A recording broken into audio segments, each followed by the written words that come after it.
La casa de la casa. La casa de la casa. La casa de la casa.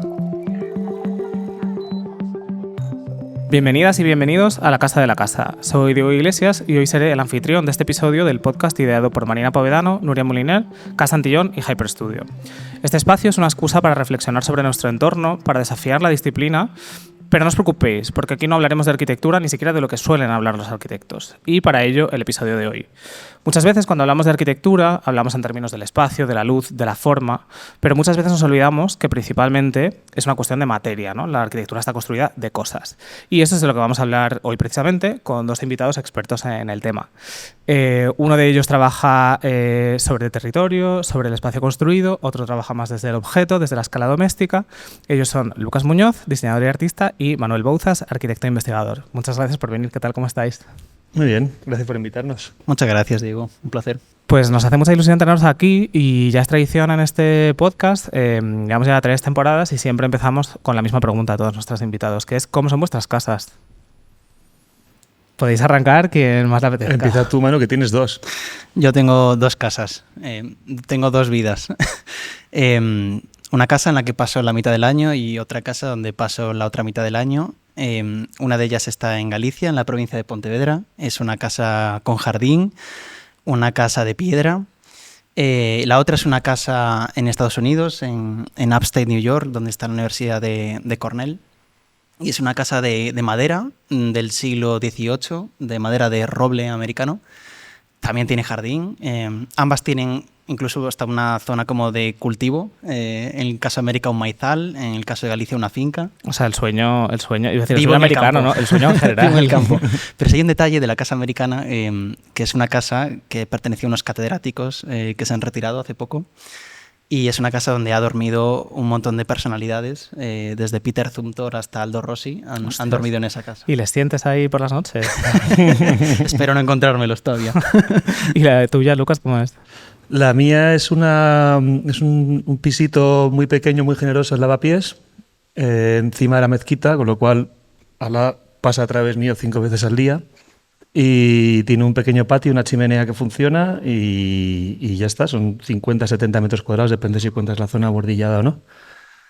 Y luego la otra casa en realidad es el estudio, que es donde me paso todo el día, que está en Tetuán, una nave en Tetuán. Y allí es donde realmente casi vivo. En la casa primera es donde me retiro y en la segunda es donde me gano el retiro. Total. Qué fantasía de casas, los dos. Iba a empezar a preguntaros por si os conocéis, pero yo creo que ya todo el mundo sabe que efectivamente os conocéis porque habéis trabajado juntos en la Bienal de Venecia, en esta exposición que ha comisariado Manu y que Lucas participa con una pieza, y de la que hablaremos un poco más adelante. Pero antes, ya habéis introducido, ¿no?, de qué materias están hechas vuestras casas, sobre todo Manu. Creo que esto es un tema importante, ¿no? Yo creo que estamos cada vez más rodeados de edificios cebras, ¿no?, de materiales pues muy baratos, en el que la arquitectura ha ido poco a poco perdiendo esta condición material, ¿no?, en la propia construcción por una cuestión un poco de austeridad, ¿no?, a raíz de la crisis.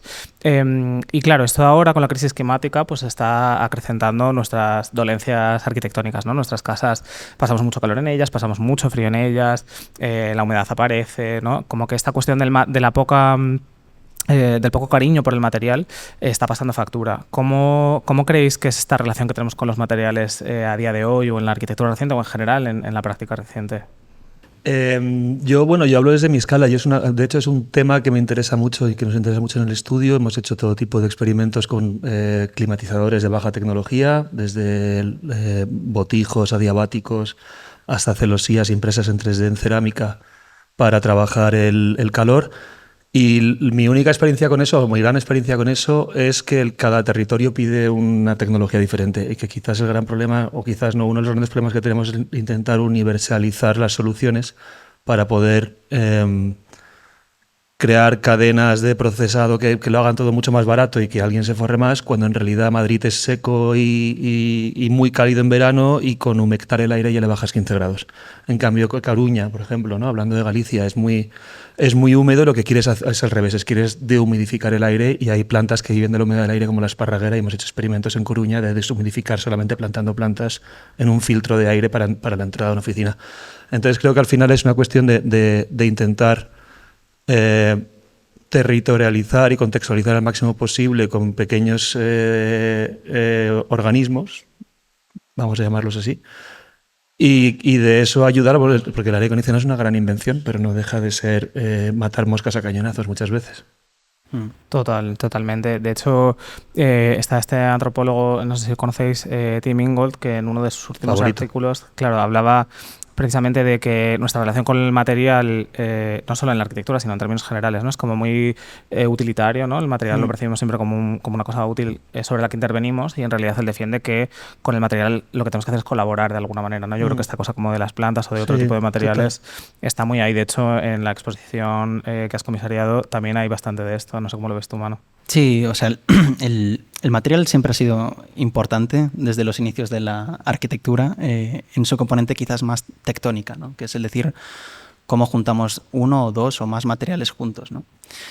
Sin embargo, para mí lo que me interesa es cómo te permite conectar la escala de esa técnica, de esa tectónica, que es la que podríamos denominar escala 1.1 o 1.10, dependiendo cómo la representes, con la escala territorial, que es la 1.10.000 o la 1.100.000, ¿no?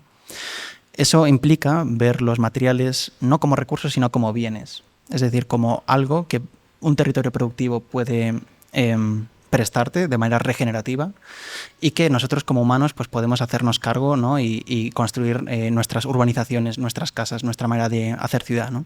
Y así ha sido durante un montón de siglos, ¿no? Hasta que llega la revolución industrial y crea esta especie de agujero, esta especie como de...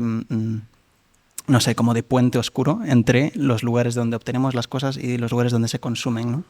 Hasta el punto de que en realidad los países, muchos de ellos, las economías que operan es la de tratar de extraerlos en lugares más baratos y venderlos en los lugares más caros. Eso nos ha llevado a una situación que en criterios económicos, en criterios ecológicos, en criterios climáticos es insostenible, y que urge revisitar, ¿no? Entonces, parte de lo que trabajo que hacemos en la exposición y donde contribuye Lucas es en tratar de desescalar ese agujero, ¿no? Que causó la revolución industrial, y tratar de mirar lo que tenemos al lado y bajo qué criterios uno puede removilizarlos, ¿no? Y rescatarlos para hacer una arquitectura que pueda ser sostenible en el largo plazo, ¿no? Y eso nos ha llevado a un interés por la madera, por la piedra, por la tierra, por los materiales reutilizados, ¿no? Sí, hay un aspecto. Bueno, hemos empezado diciendo que no íbamos a hablar de arquitectura ni de cómo hablan los arquitectos. Ya estamos con escalas, con. Sí, ¿no? eso te pasa por inventar un arquitecto. Eso es verdad, esto es verdad. Siempre cometemos el mismo error. Pero, bueno, yo soy arquitecto también, es decir, aunque no practicante. Bueno, desde otro lugar.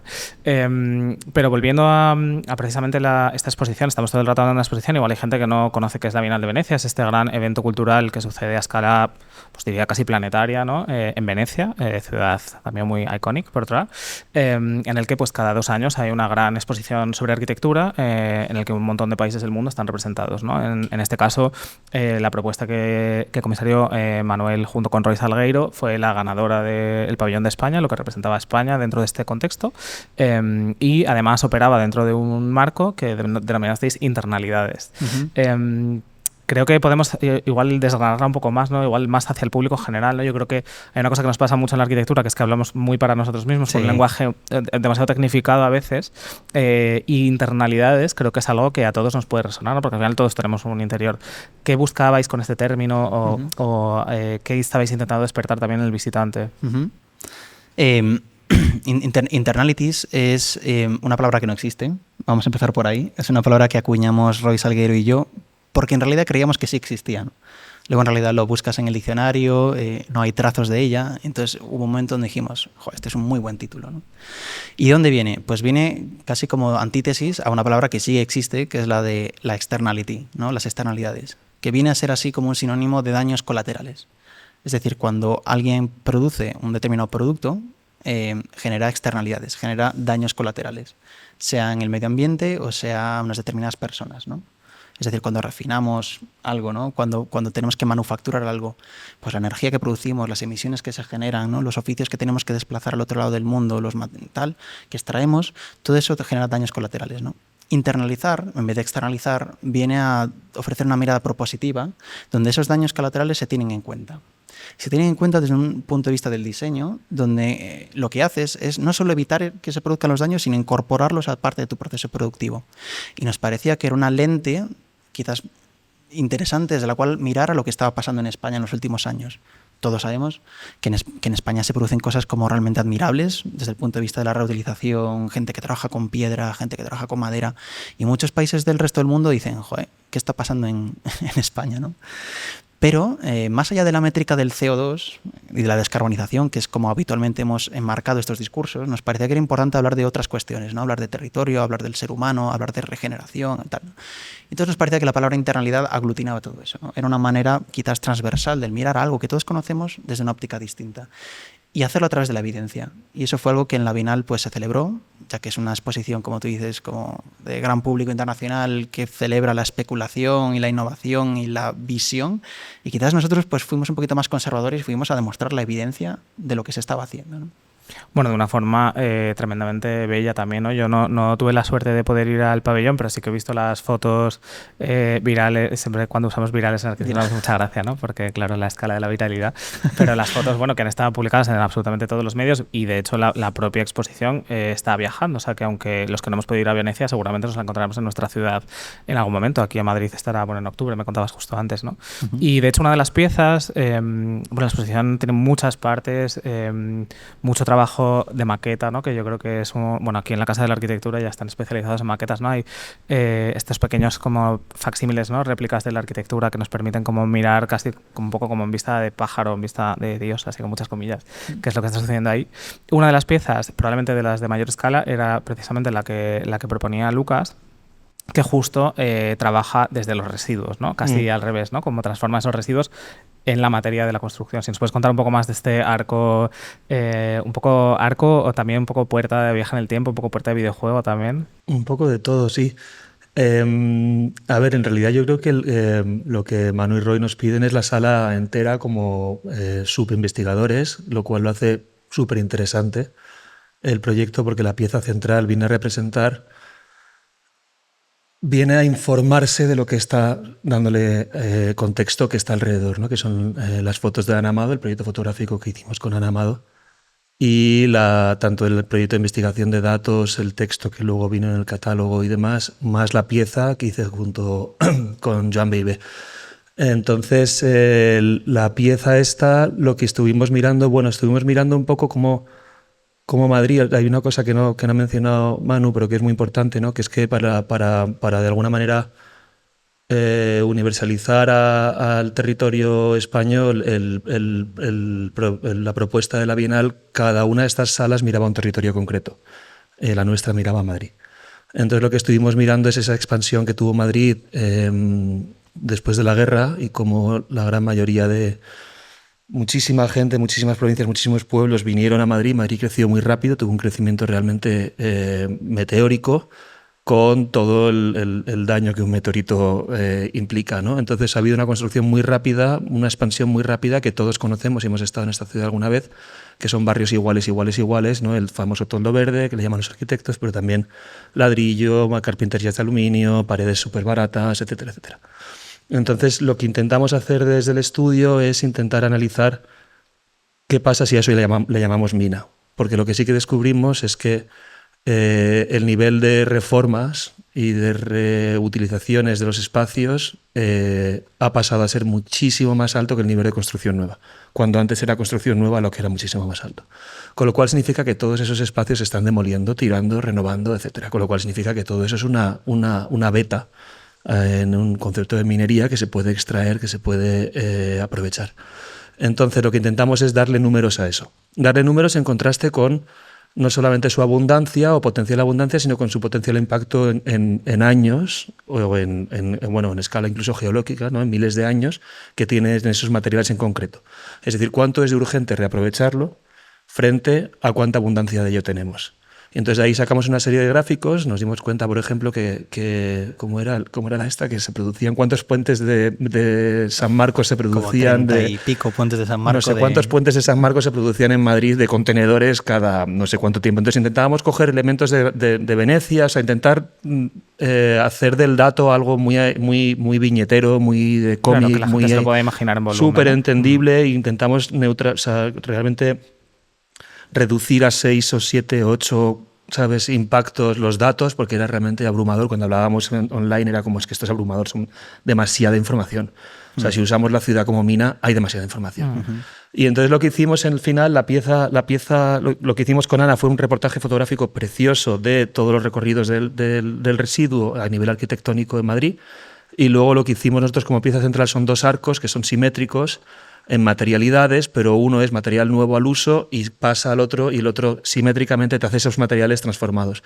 Con la suerte o coincidencia que uno de estos edificios de los fondos Helix empezaron a demolerlo enfrente de mi local cuando confirmamos el proyecto con Manu y con Roy. Entonces, todos los días íbamos con un carrito de supermercado a coger materiales del edificio, O sea, tenéis la cantera enfrente del del edificio estudio. Fondo Buitre, o sea, con lo cual nos llevamos todo este discurso a la Bienal de Venecia, y una de las fotos que se ve que es el edificio siendo demolido pone nos están expulsando, fondos buitre, tal, con lo cual llevamos todo este discurso, ¿no? de calado social y de barrio a la Bienal de Venecia, y además conseguimos desarrollar un montón de todas las técnicas que habíamos desarrollado con otros proyectos, porque lo que hacemos en el estudio es eso, es minar los espacios y transformarlos en uno nuevo. Lo compactamos todo en una sola pieza. Es una pieza que, por acuñar, que tiene un título precioso, esto los arquifrikis lo entenderán, que se llamaba Ornamento y Detrito, ¿no?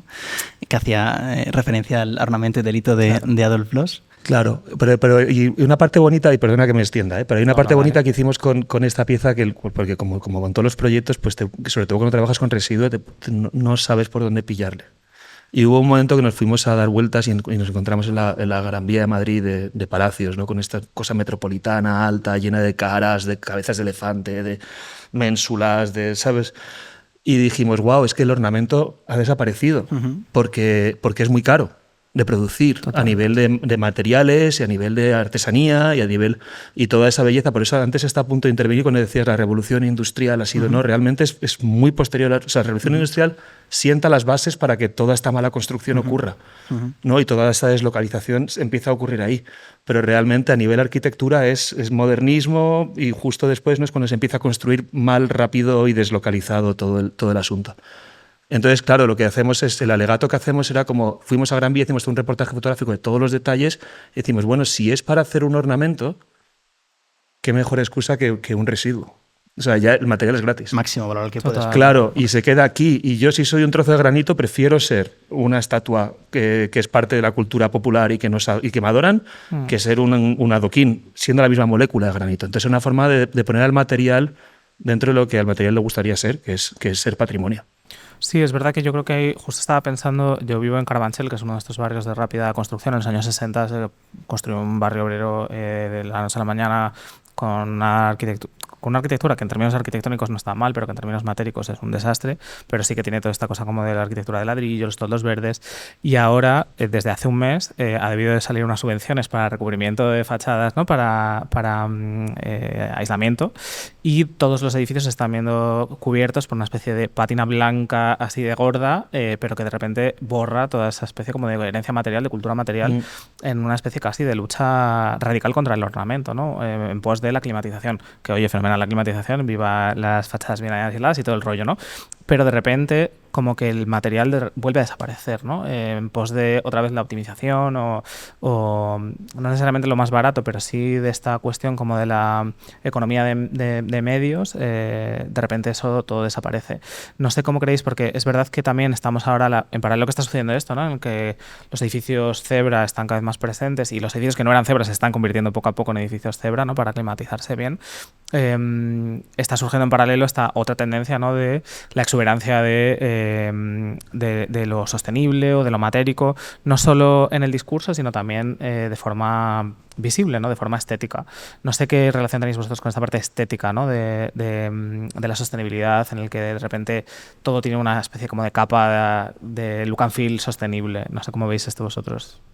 Yo tuve un alumno que hizo una investigación y descubrió que el color verde es el más contaminante de todos a la hora de procesarlo. El óxido de cobre, que es el color verde, que por eso las plantas son verdes, porque están basadas en cobre, nosotros somos rojos porque estamos basados en hierro, es el más contaminante de todos, con lo cual eso ya viene a ilustrar, ¿no? Total. Ignacio, gracias por este dato.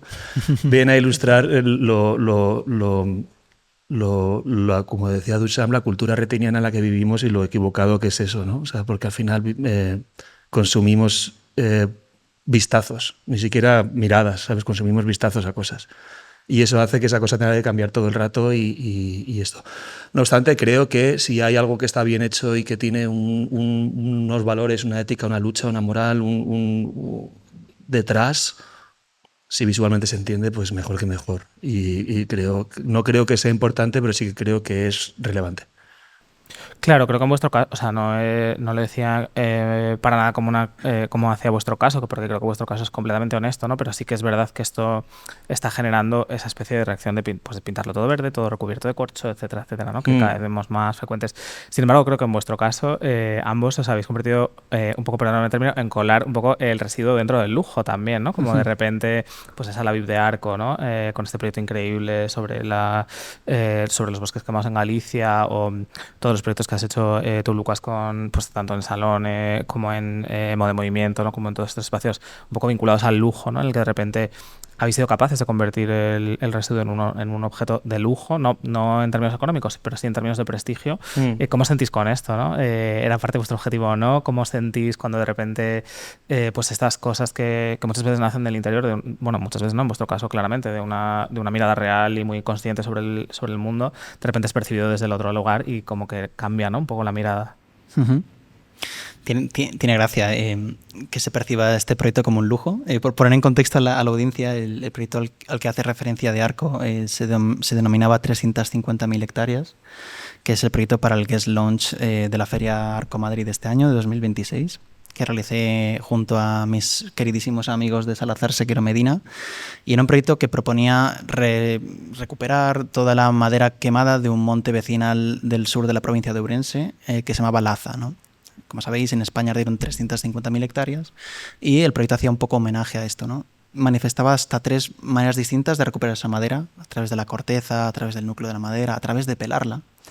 Y a través de pelarla nos dimos cuenta que esa chapita de 4 milímetros con las que hacemos contrachapado, que es un material que en realidad no tiene, bueno, sí tiene valor, pero es quizás el valor más bajo al que puede aspirar la madera, ¿no? Que en el fondo la madera sólida, la madera serrada, un buen roble, un castaño es como o el lébano, ¿no? Es una madera de más valor. Quizás el contrachapado, el tablero de fibras, quizás es lo que menos. Pero resulta que al pelarlo y no aglutinarlo en un contrachapado y proyectarle una luz, de repente tenía un efecto misterioso, se convertía en una lámpara, ¿no? Y al producir una luz cálida, donde la gente se siente como cómoda, se siente como en un restaurante de lujo, si se me permite, ¿no? Porque la gente está tranquila, la gente está cómoda, de repente eso generaba la experiencia de lujo, ¿no? Y no deja de ser madera quemada, pelada a 4 milímetros de espesor, ¿no? Yo no puedo evitar pensar en el caballo de Troya. Total. Esa cosa de que si tienes una oportunidad, pues hazla grande, bonita y que se la coman con patatas. Total. Y creo que es fantástico porque creo que de alguna manera también como que es un poco, o yo lo veo así desde fuera, ¿no? Como un poco sentar cátedra, ¿no? Es como, esto se puede hacer, si no lo estamos haciendo es porque no queremos, no porque no se pueda. O sea, sí me parece interesante el ligar la cuestión de la sostenibilidad material, que en el fondo responde a las cantidades de emisiones incorporadas en la construcción. ¿Qué quiere decir incorporadas? Que van implícitas antes de que el propio edificio se haga, frente a las operacionales, que en el fondo es la que todo el mundo conoce, ¿no? Las placas fotovoltaicas, las aguas que recorporas, todas las cuestiones del día a día, ¿no? Pero en realidad el mayor presupuesto de carbono de un edificio viene antes de que se construya, que es en la manufactura de esos materiales, ¿no?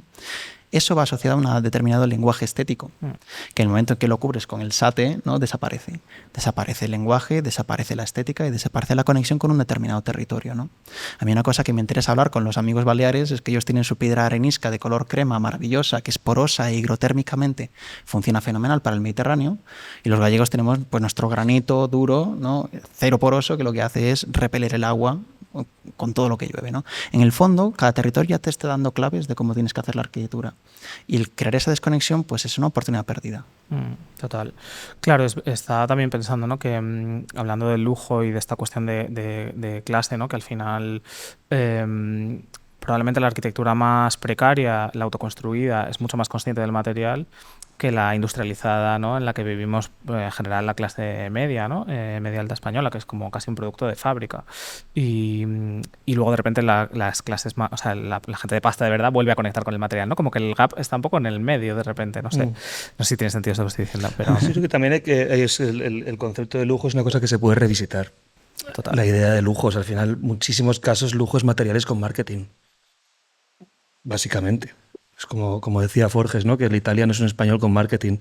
Pues el caso del lujo, el material es un material que en muchos casos tiene tanto, a veces contexto cultural, histórico, pedigrí, mármol de Carrara, etcétera, etcétera, ¿no? O sea, son materiales que traen se entiende como tal. Cuando a día de hoy creo que hay ciertas cosas que ya no podemos no saber. Que ya es indiscutible que todo el mundo estamos de acuerdo en que hay un problema y que nadie tiene la solución y que a ver cómo nos la salimos de esta entre todos un poco. Y entonces el lujo es que producir 1 kilo de aluminio te produzca 4 kilos de lodos tóxicos. Eso es un lujo. Total. Una vez que ese aluminio está en el mercado, se recicla muy fácilmente. Es un lujo que no alcance la cadena de reciclaje. Lujo es, o sea, cuando dices, no, es que este material es muy barato, no, es igual de caro que otro material. Lo que pasa es que el precio lo está pagando otra sociedad, otro contexto, otra parte del planeta, otra montaña, otro río. Pero el coste es el mismo. A nivel energético y de esfuerzo cuesta lo mismo pegarle un martillazo a un trozo de granito aquí que en el Himalaya. ¿Qué pasa? Que todo lo que implica ese martillo y ese martillazo cambia. Entonces, el concepto de lujo muchas veces ya hay lujos que no nos deberíamos de poder permitir. Y entonces yo creo que esa transparencia y ese pasaporte material, ¿no? Esa cosa que dices tú, que los materiales ya vienen cocinados y los procesos ya vienen cocinados en gasolina, en huella social, en huella hídrica, que siempre hablamos del carbono, pero está la huella hídrica, que es súper importante. No quieren que hablemos del agua, pero el agua es el gran problema. Se están comprando pozos de agua todos los que tienen pasta. Claro. Porque somos agua. Entonces, lujo es no estar informado, ¿no? El que dice, el que es rico es el que no mira su cuenta bancaria y puede hacer todo lo que quiera. Pues lo mismo. O sea, el que más lujo se permite es el que se permite no pensar en el impacto que tiene todo lo que hace. Sí, por ejemplo, con la alimentación, que igual es, bueno, obviamente la arquitectura nos atraviesa a todos, ¿no? Pero la alimentación es algo que yo creo que como sociedad estamos más concienciados en que nos atraviesa porque nos la comemos. Sí que cada vez vemos que hay más intención y regulación en cuanto al etiquetado de los productos, a ser transparente con cómo han sido los procesos de fabricación, de producción, qué ingredientes llevan, incluso ya, ¿no? Como de forma muy visible en los paquetes. ¿Creéis que la arquitectura podríamos aspirar a un modelo así, ¿no? Que a nivel, ¿no?, casi normativo podamos evidenciar realmente esa huella, ¿no?, como de una forma clara hacia el consumidor, hacia el usuario? Es curioso la importancia que le damos a lo que ingerimos dentro de nuestro cuerpo y lo poco que pensamos en lo que rodea ese cuerpo, ¿no? Y Albert Cucci, que es, bueno, profesor de la Universidad de Barcelona y súper influyente en el fondo en el discurso que estamos teniendo hoy, siempre suele hacer ese ejercicio de comparar la arquitectura y la gastronomía, ¿no? Y todo el mundo entiende el valor, pues, de una ensalada ¿no?, que viene de unos tomates y una lechuga de la huerta de proximidad, ¿no?, que tienes detrás de tu casa, o la comida a fuego lento de tus abuelos, ¿no? Y todos entendemos que es muy malo pues la comida ultraprocesada o congelada, etcétera, ¿no? Y sin embargo no somos conscientes que en la arquitectura pasa un poco lo mismo, ¿no? A mí lo que me interesa de la industria de la alimentación es que ha sabido capitalizarlo muy bien, ¿no? Ha sabido capitalizarlo a través de la palabra gastronomía, que lo diferencia quizás de la mercantilización del producto para transformarlo en experiencia. Y ahí es donde se produce el valor, ¿no? Y todo el mundo está dispuesto a pagar por una experiencia. Y entonces lo han hecho muy bien, ¿no? Y han además creado este sistema de etiquetado, igual, ¿no?, donde tú sabes si un producto es verde, amarillo, o rojo o naranja, ¿no? Y en función de eso cuidas tu alimentación y cuidas tu cuerpo, ¿no? Este discurso no existe en la arquitectura. O sea, tendremos que buscar una palabra, ¿no? Entonces, para desprendernos de arquitectura o entender la arquitectura como la edificación. Igual esa es la diferencia, ¿no? Que muchas veces, yo recuerdo en la carrera, ¿no?, que tenía muchos profesores o varios profesores que hablaban de la diferencia entre la arquitectura y la construcción o la edificación, ¿no? Que no todos los edificios son arquitectura. Esto es un discurso también bastante problemático por muchos otros motivos, ¿no? Pero igual tenemos que buscar otra palabra, ¿no? Como internalities, tenemos que inventarnos la nueva palabra para denominar la arquitectura. Claro, mucho de lo que estamos hablando, o sea, aunque la innovación yo creo que está implícita en todo esto, esa innovación pasa muchas veces por mirar hacia atrás. En vuestros procesos, ¿cómo entendéis la innovación? ¿O cuánto hay de mirar hacia atrás en vez de mirar hacia adelante? ¿O cómo es esta relación un poco con el tiempo, con los procesos? O sea, es verdad que en estos discursos sobre la materia y la educación al clima te urge revisitar las tipologías que frecuentemente se denominan como vernáculas, ¿no? Que es aquella, pues, maestría o refinamiento que la tradición ha hecho para hacer que un edificio o una construcción esté lo más específicamente adaptada a un territorio. sea materialmente, sea climáticamente, sea en otras cuestiones, ¿no? Y así tenemos una grandísima riqueza de edificios populares, arquitectura hecha sin arquitectos, que ha servido de base para muchas de las teorías que hoy vuelven a ser evidentes, ¿no? Sin embargo, esto conlleva un peligro, ¿no? Que es mirar hacia el pasado con una visión como romántica o nostálgica. Y yo creo que es súper importante manejar esto con cuidado, ¿no? A mí, personalmente, solo me interesa el futuro. No tengo ninguna intención de revisitar el pasado de manera nostálgica. Sí creo que hay lecciones que uno se puede... Quizás es una manera de observar que te puede ayudar a formular una posición. Pero creo que cuando uno habla de madera, habla de piedra, habla de tierra, no estamos hablando en realidad de una cuestión romántica o nostálgica. Hay unos procesos de transformación industriales y tecnológicos verdaderamente apasionantes, ¿no? Desde la impresión 3D de tierra hasta el mecanizado CNC de piedra, hasta la madera en masa que se ingeniería para hacer grandes superficies y grandes tableros. Todos estos materiales están siendo profundamente transformados a una velocidad tecnológica alucinante, ¿no? Entonces, yo creo que esto es una mirada hacia el futuro que todavía comprende como nuevas investigaciones, ¿no? Por ejemplo, árboles que no son mirados con cariño en sus lugares de origen, ¿no? Por ejemplo, el eucalipto, ¿no? Que es un gran problema en Galicia, una planta, un árbol que no le gusta a nadie, que es invasiva, y eso es porque se utiliza para pasta de papel. ¿Qué pasa si uno cambia la manera de mirar a eso, ¿no? Y puede otorgarle un valor en la construcción que permita que no se erosione tanto como se ha hecho hasta ahora, ¿no? En fin, hay mucho por hacer todavía en investigación material, que es lo que a mí en el fondo me interesa hacer con arquitectura. Yo creo que tiene bastante que ver también con la educación, ¿no? Yo creo que leí una vez una entrevista tuya, Lucas, que dijiste que no estudiaste que no pudiste estudiar arquitectura, no me acuerdo ahora muy bien por qué, y que eso te obligó como a buscar una formación que tenía más que ver con aprender con las manos, ¿no? Con aprender haciendo. No sé cómo veis la formación. Claro, a mí no puedo parar de pensar en cómo estudié yo cuando estudiaba arquitectura, que era, claro, en abstracto, en plano, cero unidad de materia, ¿no? En la mayoría de los proyectos. No sé, Lucas, en tu caso, que igual no vienes tan de esta raíz de formación de arquitectura también en la Escuela de Madrid, que es un caso particular. ¿Cómo ha sido eso para ti? Te hubiera encantado. No me quisieron. No te dejaron entrar. No me llegaba a la media. Estaba haciendo mi propia investigación de las calles de Madrid y estaba haciendo un proyecto de urbanismo propio. Fantástico. Mucho más real, de callejón, seguramente. urbanismo de callejón y estaba explorando todos los barrios y no me llegaba a la media. Es escuela de la calle. Pero creo que se ha reído antes, Manu, porque me salió lo de que me colaba la arquitectura por el cuarto de la basura directamente y al final acabo en la Bienal gracias a este caballero que está aquí. Pero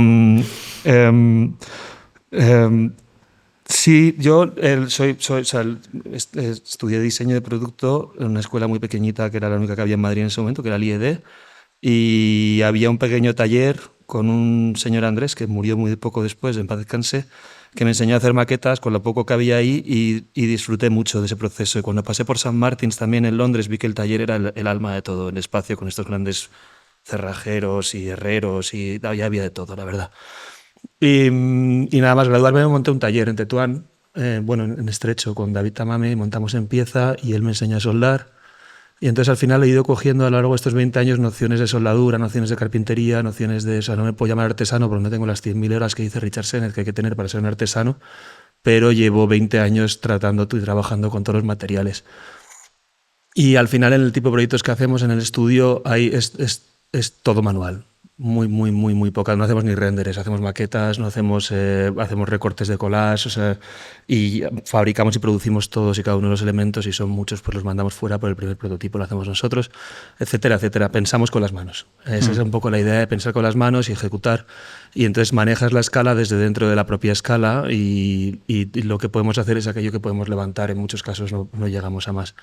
Pero lo que sí estaba continuando un poco con lo que estaba diciendo Manu antes también, ¿no? Que al final los tiempos han cambiado en muchas cosas y lo que antes era muy caro de hacer ahora está tirado, con impresión 3D, con CNC, con fresas, con no sé cuántos, el esculpir, dar formas raras, imprimir edificios, es que todo eso está tirado. Con lo cual, si cuando apareció la fotografía se liberaron los artistas y apareció todo el movimiento abstracto, ahora que ha aparecido todos estos medios se liberan las manos de los artesanos y pueden aparecer tantos millones de cosas increíbles. Y creo que eso es un poco lo que intentamos también explorar con el estudio, ¿no? O sea, como que si pillamos un espacio es una mina y si esa mina tiene una serie de retos y esos retos no tienen legado. O sea, muy pocos ejemplos hay, muy poco libro se ha hecho de qué hacemos con los cientos de millones de metros cuadrados de falsos techos, falsos suelos, falsas paredes, cables de PVC que ya no están bajo norma, aluminios mal extruidos, etcétera, etcétera, etcétera, etcétera, porque reciclar es caro. Reciclar no es 1 igual a 1. Reciclar es caro, implica energía, implica transportes, implica degradación de la molécula, etcétera. Lo más económico a nivel de honestidad con el material en el cual es un préstamo del planeta, que decías antes, ¿no? Es que ese material se quede donde está. Quizás transformarle un poco el uso, pero que se quede y que tenga la dignidad de aguantar otros 20, 30, 40 semanas, años, meses, lo que sea que ese espacio vaya a dar. Entonces, ese es un poco el ethos de lo que hacemos en el estudio, es si que se vaya de aquí implica un coste, que se quede. Y el que más cueste, que se quede el primero. Y así hacemos la cola de los Reyes Magos de los niños, ¿sabes? Y van entrando y lo vamos.